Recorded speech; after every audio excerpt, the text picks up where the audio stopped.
नक्की आद्विकला रस आवडला आहे की नाही आवडला आहे? तर गुड मॉर्निंग. आज आदूभालूचा करायचा होता हेअरकट. मग त्याला घेऊन गेले, केस कापून आणले आणि मग आज स्वयंपाकामध्ये बनवायच्या होत्या गवारीच्या शेंगा.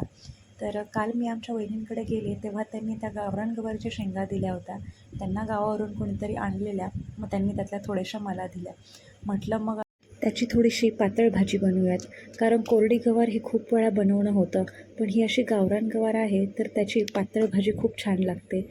मग तेच आपलं शेंगदाणे, खोबरं, लसूण आणि हिरवी मिरची याचं वाटण करून भाजीला फोडणी दिली आणि तोपर्यंत दुसरीकडे गरम गरम भाकरी बनवून घेतल्या.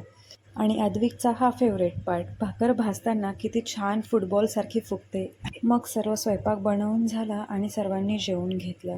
आणि आद्विकला आईस्क्रीम खातोय त्यामुळे थोडासा खोकला चालू होता, म्हणून त्याला अद्रक ठेचून त्याचा चांगला रस काढून त्याच्यामध्ये थोडंसं मध मिक्स करून त्याला ते चमचाभर मिश्रण प्यायला दिलं होतं. त्याचे एक्सप्रेशन्स एवढे विचित्र होते की त्याला आवडलं आहे की नाही आवडलं आहे हेच कळत नव्हतं.